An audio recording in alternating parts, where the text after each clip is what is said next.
I'm on like 100 subscribers, right? And I came up with this fun gimmick Mr. Beast idea that I could do a book review while I eat a fucking chili. And I am now having the craziest second thoughts. Alright, so we got these things here. Let me just let it catch the light. Like a fucking makeup tutorial person. We got these bird's eye chili, yummy. Before watching, I'm gonna be reviewing, It Starts With Us, It Ends With Us, I forget what it's called. And this video will contain topics of self-harm and suicide and abuse, because I will be eating a chili and I'm going to want to kill myself. This is a very fertile book for memeing. I can smell them. I'm gonna eat one. And if I decide that that's enough, I'll stop, and if it isn't, I'll eat another one. My document is, holy shit, it's 3,500 words long. Fuck me dead, bro. Yeah, right. Yummy. Oh, it's already, it's already. Okay, our character's name in this book, they're Lily Blossom Bloom and Ryle Kincaid. Oh. They're the two main character names because names like Morticia and Gomez were taken by copyright. Oh, fuck. Oh my god. Oh my god, we're fucking 40 words in. What does Ryle mean? First of all, if we're talking about this book, Ryle is he's a neurosurgeon, and Lily is like this, fucking girl, and she's like she's quirky, she's a hot topic queen, and Ryle's this hot neurosurgeon who's a bad boy. But what does Ryle mean? What does that name mean? What's the etymology of it? Oh my god, is it Greek? Oh, fuck. Oh my god, I'm at fucking 100 subscribers. Why the fuck am I going this hard? Oh! Oh! Easily some of the most unrealistic conversations between people I've ever read. Oh, fuck this. Oh, I can't even read this. Oh, fuck. I'm getting milk, fuck this, I'm bailing. Oh, orange juice is good. Orange juice is good. No, it's coming back. It's fucking coming back. Okay, so, the only thing that has ever written dialogue realistically, oh, I'm fucking centering myself, is American Vandal. That's the only thing that's written dialogue for young people accurately. Oh, fuck. Not 13 Reasons Why, not Sex Education, only American Vandal. And this book is no different. Oh my god. Oh, fuck. I feel like how Pontius must have felt after he drank the horse cum in Jackass. I'm ashamed of myself. Really, I'm very ashamed of myself. Oh, I have this theory that authors realize when a character sounds like they're talking stiltedly or formally, and they make that character obsessed with death, or kind of edgy, to make it seem like they're less of a bad writer. And that's what they do with this Ryle character. Ryle is a meme machine. He's a neurosurgeon, but he talks like he has a Joker poster on his wall. And I'm not talking like Heath Ledger, I'm talking like Jared Leto, bro. He talks like a fucking weirdo. It was nice meeting you, Lily Bloom. I hope you defy the odds of most dreams and actually accomplish yours. And it's just so fucking Wattpad, bro. People don't say each other's names when they talk to each other. People don't fucking, like, introduce each other with their names. They're not like, I am Ryle Kincaid. Hello, I'm Christian Grey. I'm Anastasia Steele. Like, shut the fuck up. Every now and again, the main character will italicize their thoughts. But they say their thoughts normally. So, I don't know why some of it is italicized and some of it isn't. Is some of the italicized stuff more important than others? Someone once told me there is no such thing as bad people. We're all just people who sometimes do bad things. That stuck with me because it's so true. Says this fucking Reddit white woman who's never had anything bad happen to her in her life. Oh my god. All the male characters in this book are either boyishly handsome with bright eyes or devilishly handsome with a little sort of twink in their eye.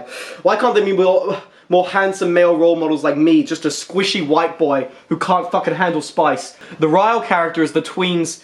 The tweens are meant to be horny for him, because he has that forward confidence of saying, I really want to fuck you. And he is a neurosurgeon, so he's got cash, and he like picks the girl up. He's a doctor. Isn't that so dreamy? Why the fuck did I read this? I've never seen a one-night stand talked about after the fact with so much clarity and forwardness, and that's because the writer doesn't actually know how young people talk about this kind of shit, which is that they don't talk about it, or if they do talk about it, they kind of just meme on it. They don't go like, that was a weird thing we did last night. Yes, it was. Do you want to see me again? Perhaps. I still want to fuck you, as do I. As do I, my lady. Shut the fuck up! Do you want a regular vanilla relationship with no kinky fuckery at all? I don't know what it is about the sheer fucking traction books about trauma get. It's the same thing with A Little Life, and I don't know why. It's just so that people on TikTok can show themselves crying like, this neurosurgeon actually wasn't very nice. Oh, this was such a fucking dumb idea. Should I eat another one? Should I spice it back up again? I'm still fucking dying. Oh my god, imagine if I did a habanero, bro. I would've fucking fainted. This Ryle character is a meme generator. He comes into this main girl's room on all fours like, pretty please have sex with me. And he picks her up and carries her out while she still has a boyfriend, or she pretends that she does. Doesn't make any fucking sense. Every character acts like either just a crazy person or just this like intellectually infantilized fucking like dweeb. Oh! I should say that the characters, the main woman gets abused by this boy, this neurosurgeon, that's not very hot, that's not particularly hot. The red flags are introduced without any subtlety, they're devoid of like nuance. He just comes in and he's like, oh, I'm gonna be an abuser later, and the main woman is so dumb that she doesn't see these red flags, even though the red flags are the size of fucking football fields. This Ryle character, this absolute champion alpha male baboon man, steals the main girl away from a party they're at with the gay friend, who's pretending to be her date. And he steals her away and carries her back to his apartment where he like tries to fuck her, and then she's like, no! Oh, but that's so hot that you did that, but no, I don't want to fuck you. And I'm like, what's for dinner? Can I go home? Like, what the fuck am I doing? He's a sleazebag, and it would be fine if he was like a businessman, but he's a neurosurgeon. What qualities of neurosurgeon, or that practice, that profession, carry over into being sort of a sleazy fuckboy who like absolutely pounds pussy? Okay, all my friends are engineers, right? And I'll fucking call them out. All my friends are electrical engineers or they're mechanical engineers. They get as much pussy as a fucking dog owner, right? It's unbelievable. They get nothing. There's no pussy that's available for engineers. They have no riz. They have L-riz. And this guy apparently still has the time to like dissect bodies, and he's like, oh, but I still want to fuck you. Like, what the fuck is that? When Christian Grey is a sleazebag, it makes sense because the qualities that make someone a sleazebag are the same things that would make you succeed in business, like a kind of forwardness, a kind of like aggressiveness, a foreplay in business, you know? There's a lot of shit like that. That kind of charisma carries over into business, but not into neuroscience or neuropathology. What the fuck is that? When you write a sex scene that's steamy and hot, and then the main character turns out to be an abuser, I don't believe that a book on TikTok written by a woman like this, I don't believe that she has that framing device where the main woman sees him as dreamy and then she realizes later on that he's abusive. I don't buy it. I don't buy that from the author. I think that's too intelligent. What I actually think was that she wrote this dreamy hot sex scene for the young kids, and then when the abusive stuff came around, the kids were meant to cry. It's like A Little Life, how none of the trauma in A Little Life is set up beforehand. It just kind of happens, and the characters aren't prepared for it, even though these characters have lived with it their whole lives.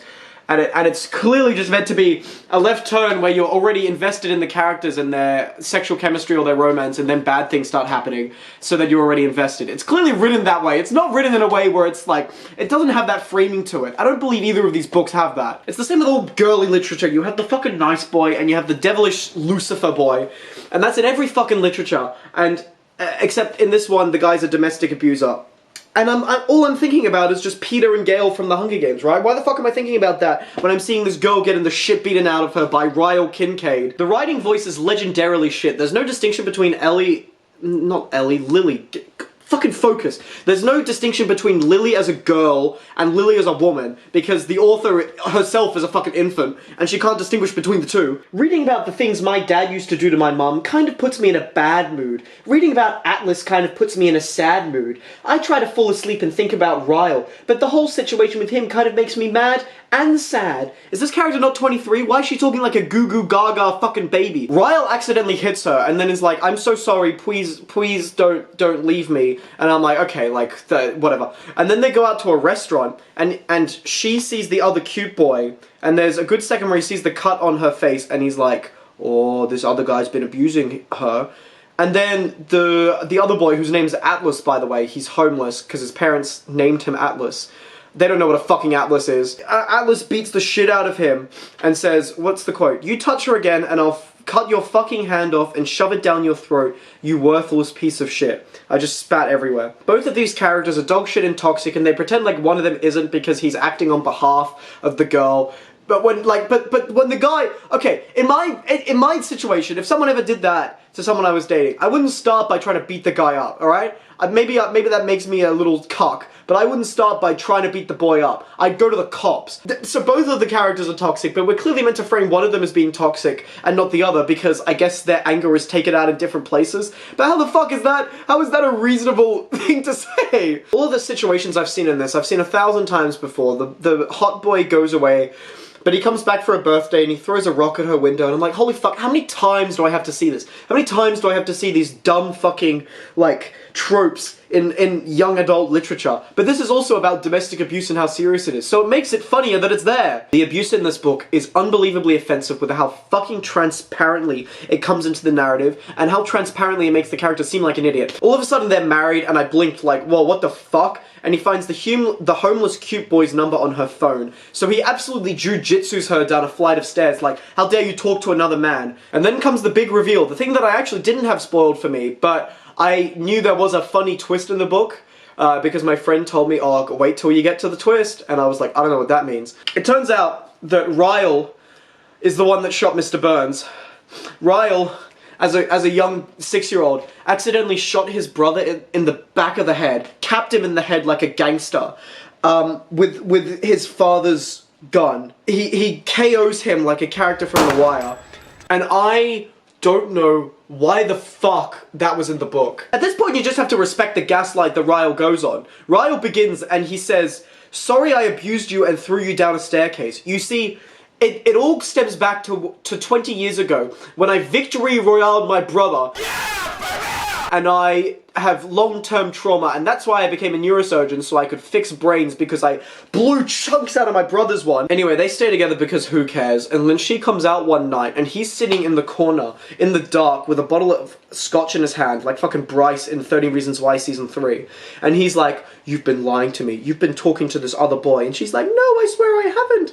And then he, like, he's got newspaper clippings of her ex-boyfriend all over the floor. That's the other thing, is that this book is full of really funny images. Like the young kid shooting his brother in the head, like absolutely no-scoping him. And then the main villain of the book sitting on the floor with all the newspaper clippings around him, like the Knives and Suicide Squad, and he's drinking a little bit of that fucking Woodford Reserve.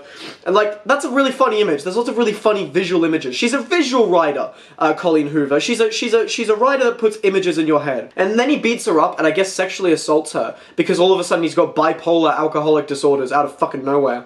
And then the second that happens, he's like, I'm sorry again. But from that point, the main character gets less ditzy, and she's like, oh wow, a bad thing happened. I should probably stop hanging around this guy. The girl has to get to the point of being properly assaulted before she's like, talk to the hand. And again, like I said, the red flags are the size of fucking football stadiums. They are the size of the fucking Atlantic Ocean. And she's just like, I don't know, he's actually so dreamy, but he's a neurosurgeon. Alright, I'm eating another one. I don't give a fuck. I have to eliminate as much confusion as possible, and right now, my feelings for Atlas top the list of most confusing is another quote. Reframing abuse cycles like this through a cringe love triangle doesn't work. Because now I'm just thinking about Peter and Gale from the Hunger Games, or Hardin Scott and Cole Sprouse from the After series. It doesn't work. This book is way too long for what it ends up achieving. The Hunger Games tackles the media and dystopic fascist states while doing the love triangle. This book does domestic abuse, and that's it. And it doesn't even do it right. It doesn't do it a lot. It kind of does nothing with it. Bring it on, you TikTok users. You think I'm scared of you? Your book sucks. There's a bit at the end where the woman, the main character's mother, and them have a good conversation where the mother says, I know you didn't speak at the eulogy because you didn't like your dad, because he was abusive. I know that. You're a good daughter. And that was a good emotional moment. Good emotional moment. But all I'm thinking is, didn't that Ryle character trick shot, no scope his own brother 50 pages earlier? What the fuck is this book? Knocked him. Oh my god! Why is the homeless character such an extreme? He's this meek, cute little shy boy who gets nearly baseball batted to death by the main girl's father. What the fuck? Everything in this book is such an extreme. None of it is like based on any kind of reality or any part of the multiverse that makes sense. She gives birth to a baby, and this is absolutely the funniest part of the book. She gives birth to a baby, and her husband cuts the umbilical cord, and then the second he cuts that umbilical cord, she says, I want a divorce, and he starts crying, and she says, you've been abusive, you'll abuse my daughter, fuck you, get the fuck out of my house. And he starts crying like a bitch and leaves, and the book fucking ends. And I started clapping, because that was so fucking funny, bro. What a way to end your book by just go, fuck you, bitch, I'm dipping, goodbye, and then just sort of drive it off into the sunset. It's an incredible ending, very satisfying, 10 out of 10. And it tells you that at the end of the book, what this has been about the whole time was about how Ryle absolutely tap-strafe killed the fuck out of his brother the second he got out of diapers. The ending where she, oh my god, the ending where she bullies him into submission is great. And then there's an epilogue where she starts to get back together with the homeless boy, and he makes another point about just keep swimming, because the whole book has been referencing Dory and just keep swimming. Which, you know, is a deep cut. It's a niche cultural reference. You know, the author is a very cultural, knowledgeable person. She knows a lot about culture, because Finding Nemo, it's a deep cut. Yeah, the ending, the boy is like, stop swimming, Dory, you've reached the shore. And I was like, oh, that was foully cringe.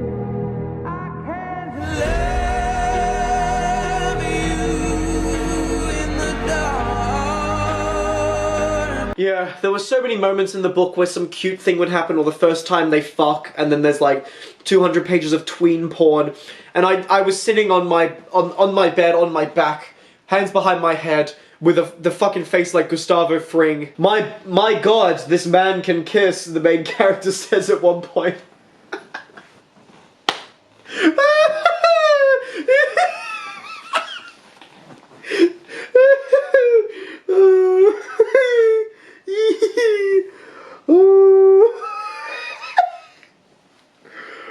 My god, this man can kiss. Oh, Ryle, fuck. He steals the girl, and then he brings her back to his house, and he reveals he's got a little shrine for her with, like, fucking pictures of her that he's printed out, and he's just cum everywhere, and he's just this soy boy and some cuck, and he's representation. He's literally me.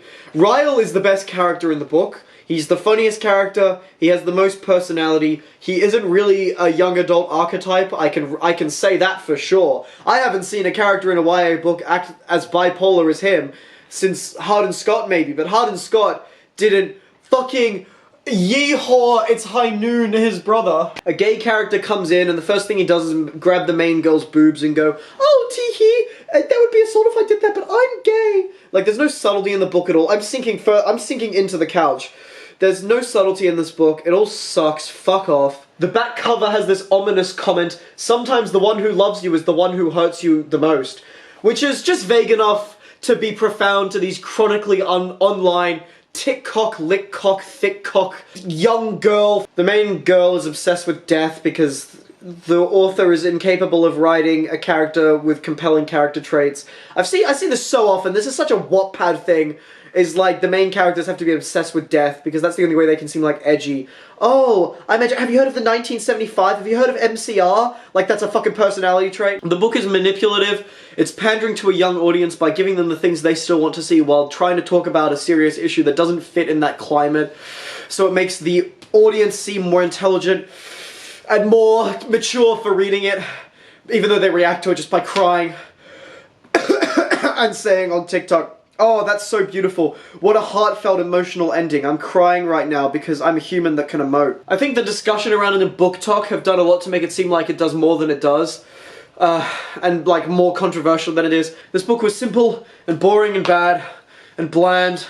I didn't like it. And the best bit about it was when I went into my sister's room and I said, I have this funny idea for a video. I'm gonna order It Ends With Us online and eat a chili while I read it. And she said, no need. And she just pulled the book off her fucking bookshelf and handed it to me. She just had it there. Every fucking hole in my body is leaking. Every orifice. It was better than I expected for these, like, TikTok car crashes. But yeah, I hope you guys have learned a lot about consent in this video. Oh, fuck, I'm gonna go shoot someone, I think.